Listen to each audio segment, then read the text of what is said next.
Hello everybody, my name is Tomoko Yanagi from T-Credit.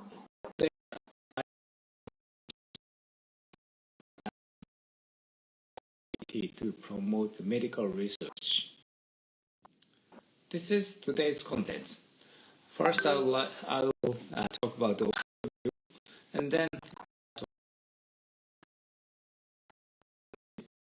them named research student. After that, I will present what we have as real facility.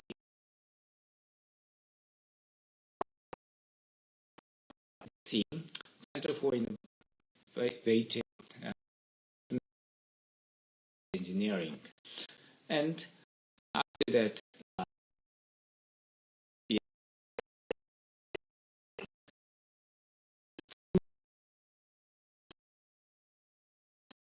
cities are supposed to be presented by Dr. Tsurushima and Dr. Hasegawa, but today I will present everything at the same time.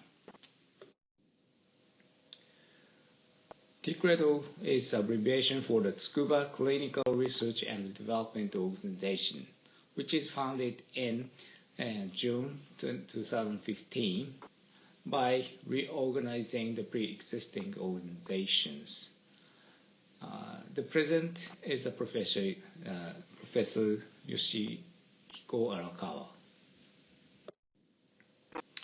As you already know well, Tsukuba is a science city. 15 national research institutes and about 300 research institutes, both in the public and private sectors, are gathering in Tsukuba area. And we would like to take advantage of the strengths of the research power into the clinical research. TCREDO has tight relationship with various sectors around the Tsukuba city. As you could see here, like the University of Tsukuba itself has relationship with ICE, NIMS, or KEK, or other biotech companies and pharmaceutical companies from the private sectors to promote the science into the medical research. Let me show you one number. Guess what is this? 70% of the new drugs has originated by small and medium-sized companies like startups. This is the statistics from the bioindustry organization from USA. The number used to be like up to 50%, but these days, more and more drugs and new medical devices are coming from the medium and small size companies, which means we also have to think seriously about startup business from university as one of the, not one of, major way of the making the medical product as the real therapeutic use. To promote that purpose, Japanese government has selected 10 national and private universities to perform translational research as a core centers. And Tsukuba was selected 10th core center in this project in 2017. This is the structure of our organization. First of all, on the left upper side, you could see the Department of R&D Management. This department is in charge of the discovery of new projects. And after that, my center, Translation Research and Education Center, is in charge of the promotion and training of the new projects. After that, the project really want to have the real clinical research, you can use the theme, Center for Integrative Medicine and Engineering. So engineering side, you can use take advantage of this facility. And for the development of the medical products like pharmaceuticals, we have Clinical Research Service Center. This center consists of 4 units: Central Coordinating Unit, Site Coordinating Unit, Network Office, and Administration Office. This is little old number, but we have a number of projects which supposed to be filed a patent through our support, which is the seed A. And you could see the 56 projects are listed here. And we're also supporting advanced projects like seeds B and seeds C. Each of them are in the non-clinical stage or clinical stage. And total more than 100 research projects we are supporting to realize the therapeutic use.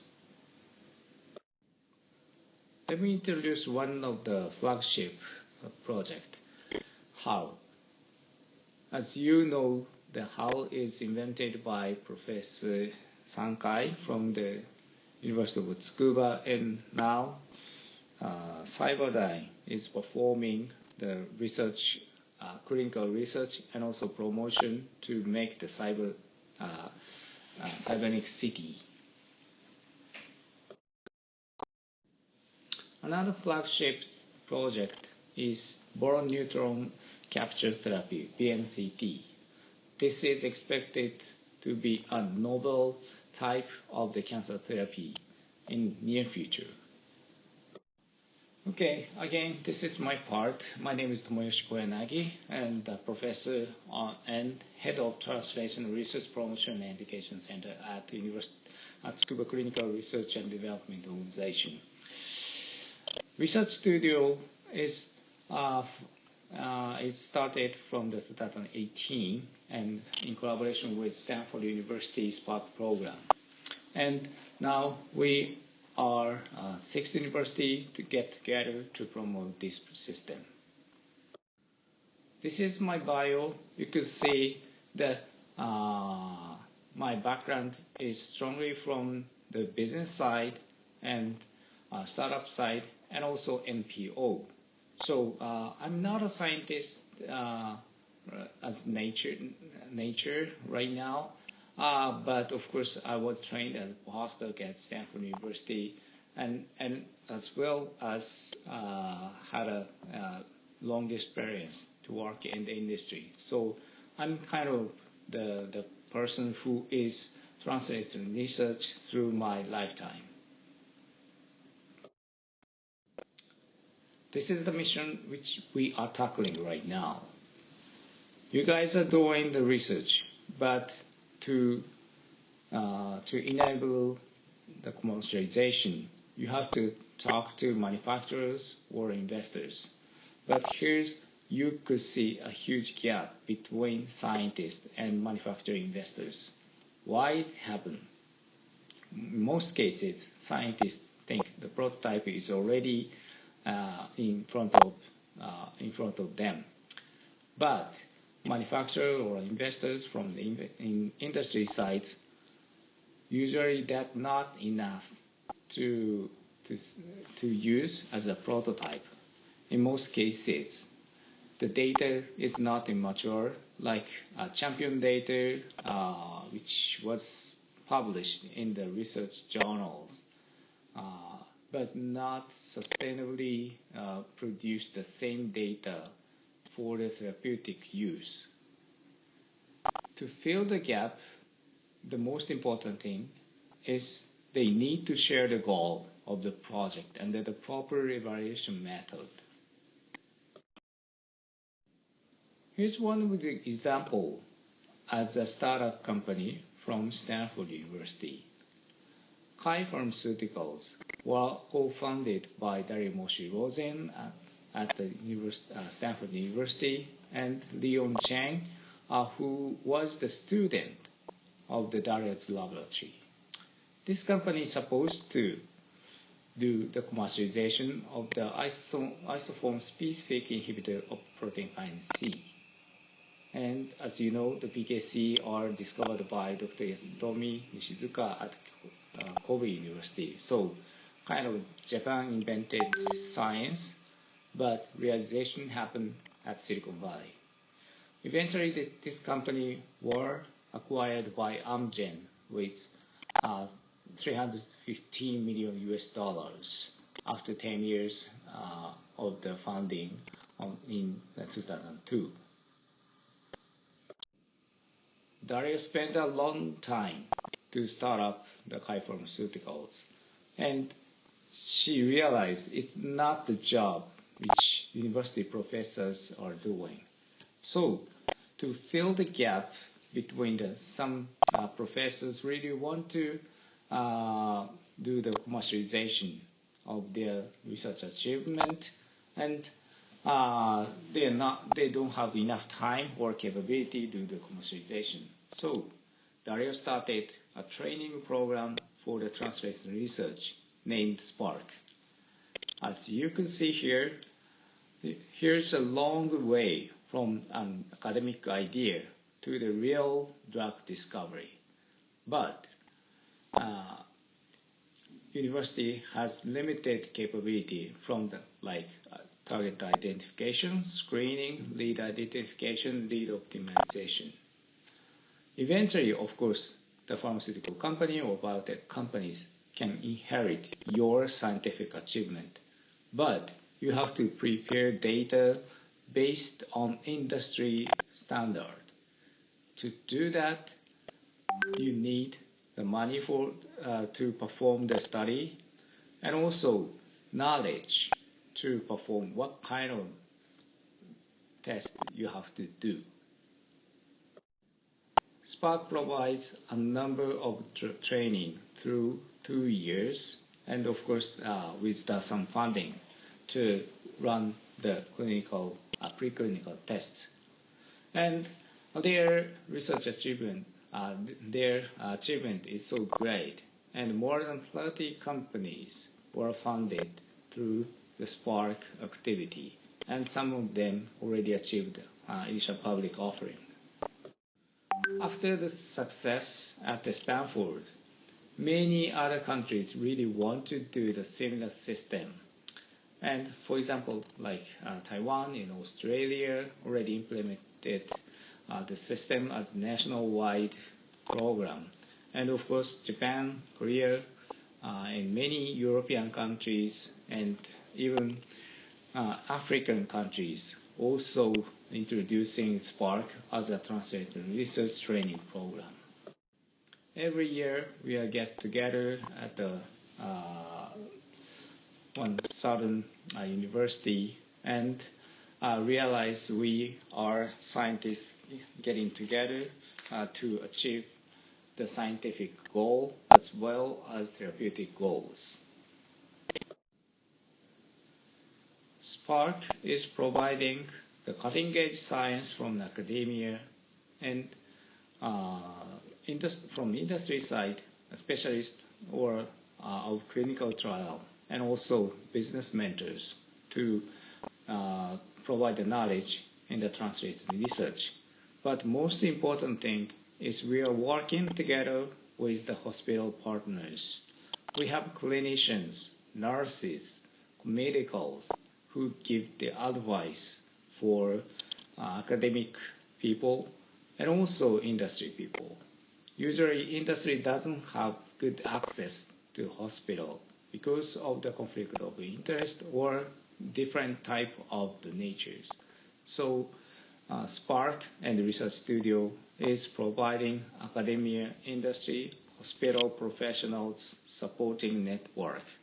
We are claiming this as a lean development method for medical products. So, Research Studio is a combination of cutting-edge technology with industry support for development and clinical knowledge. Plenty of mentor support from product development and regulatory affairs to business development.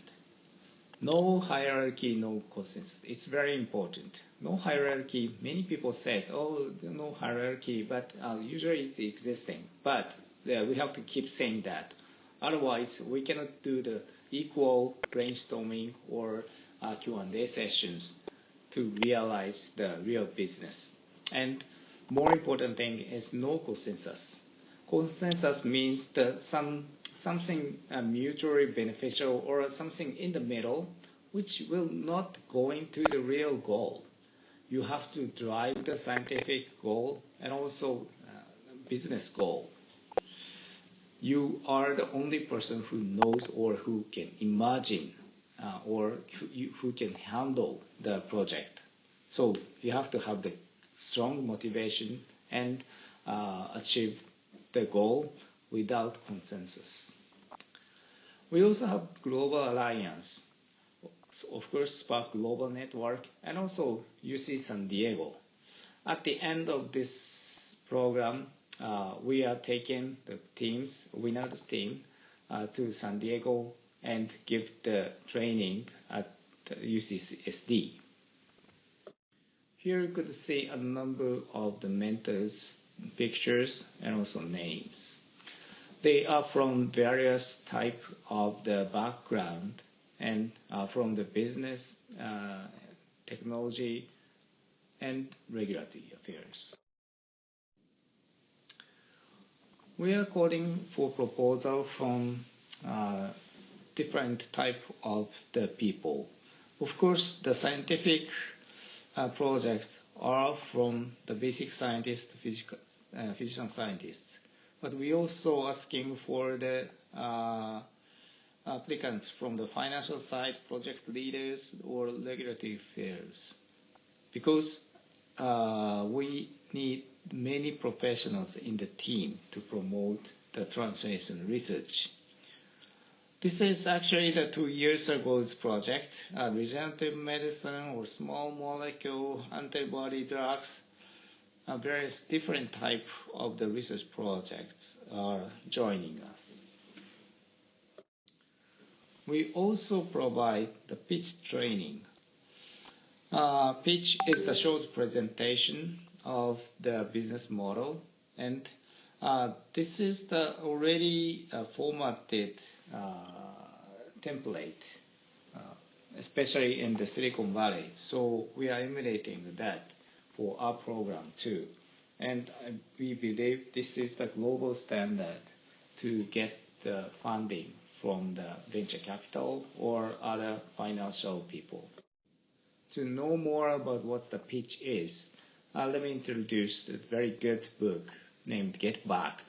You can buy this through the Amazon, and I'm not sure, probably not in our library, but you can download some part of this booklet through the website. So you can search with the Get Backed Amazon.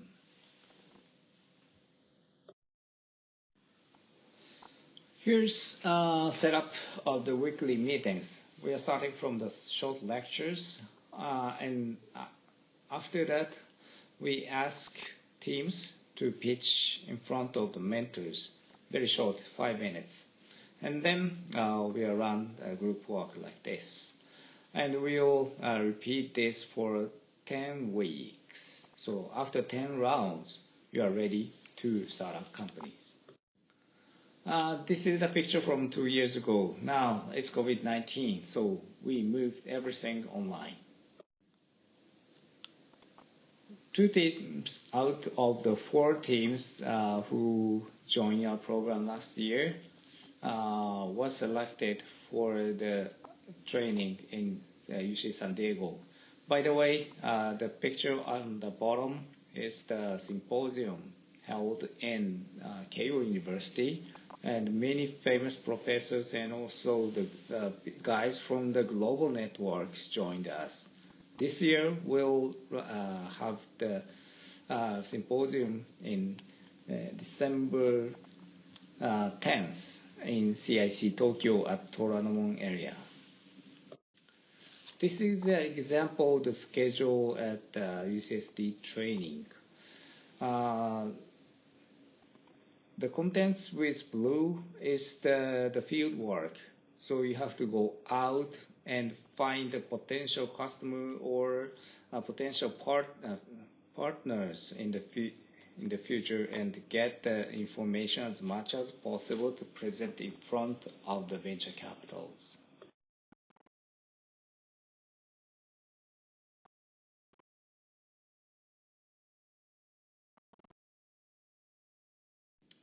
The first half of the research studio will give the training for the target product profile, which is the product development phase.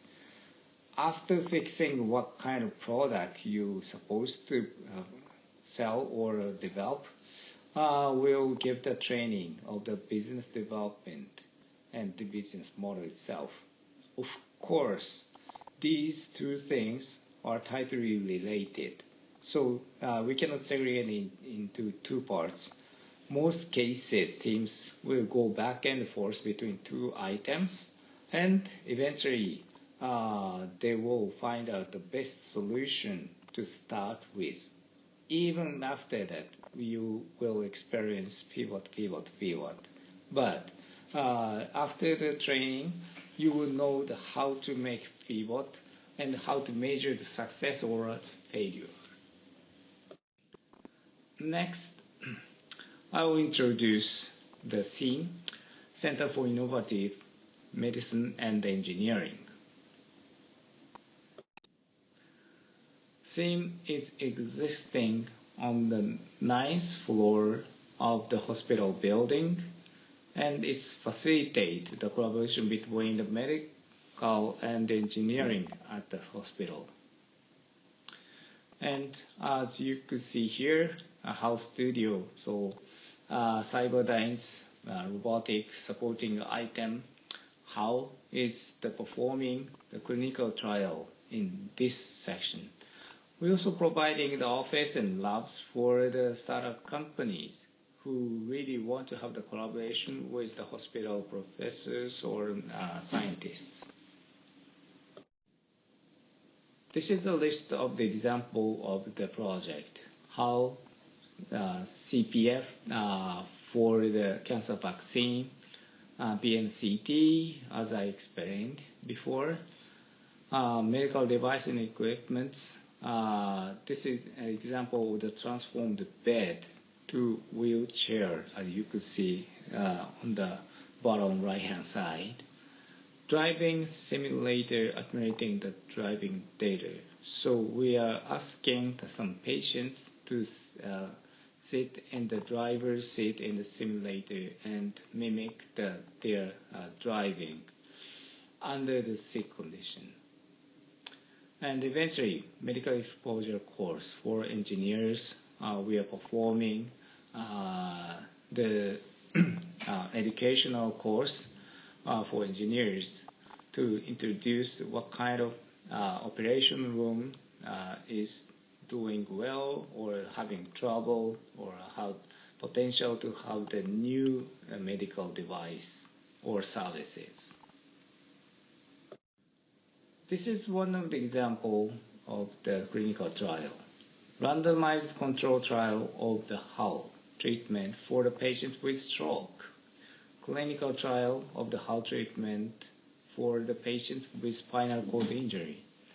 Application of HAL for children with cerebral palsy.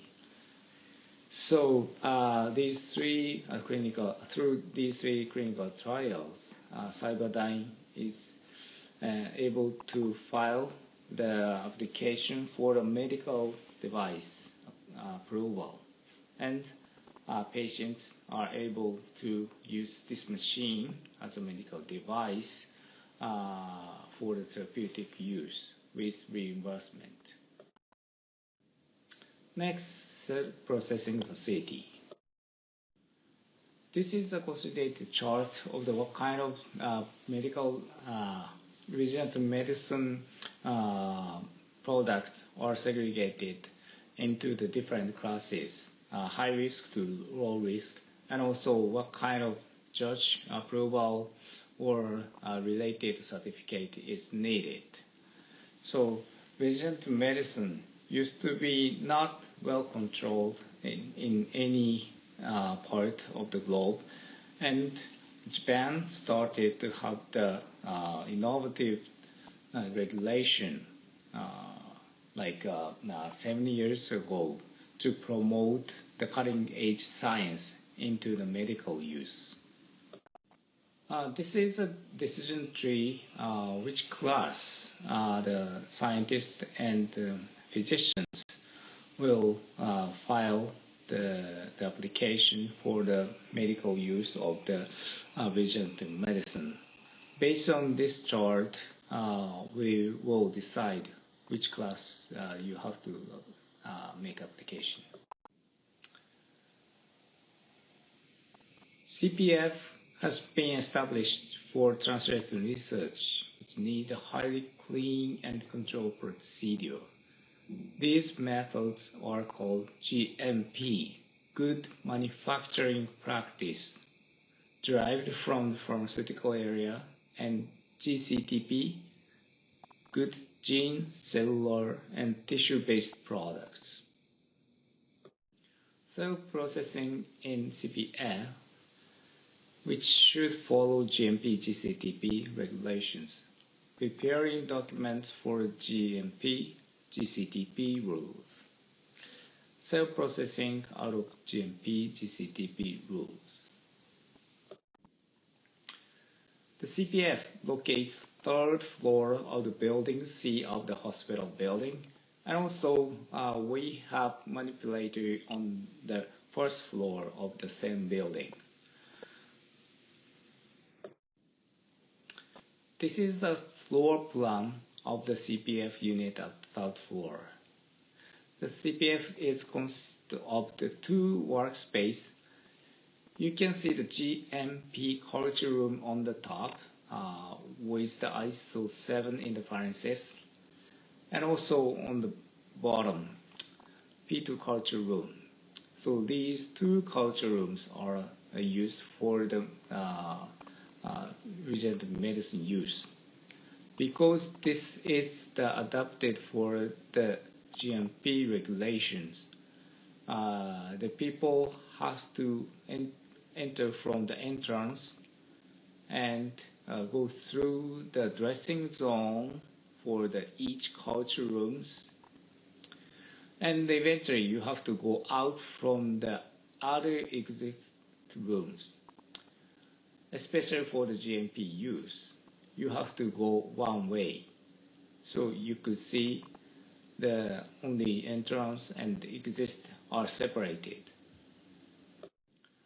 3 years ago, we installed isolator on the basement of the hospital building, and we supposed to have the manufacturing of the regenerative medicine product in near future.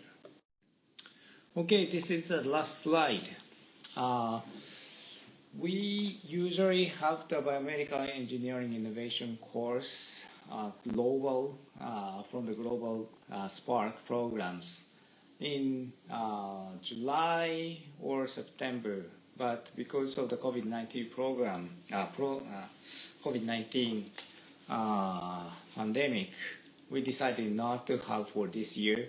But our colleagues from the Taiwan and Sydney really want to have the course, so we decided to have that in February, end of February.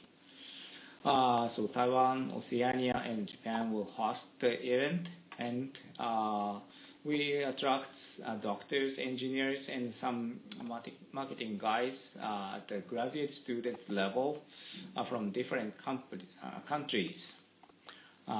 And let them form a team and let them give the lectures for the medical device and pharmaceutical product development. The team will run a project and eventually make a presentation in front of the judges. The cost is about 30,000 Japanese yen, but the cost will be covered by our office. So please ask for the proposal, and then we'll select 3 members to join this program. Right now, the program is under construction, so please wait for the call for proposal through emails from us. Okay, so this is it, and thank you very much for listening the introduction of our facility. If you have any questions, we welcome you to join our program. And of course, the entrepreneurship training is one of our flagship program. So science is great, and of course, uh, if you want to get a Nobel Prize, you have to commercialize the technology itself. So please contact us and feel free to ask any questions if you have. You can contact us from our website or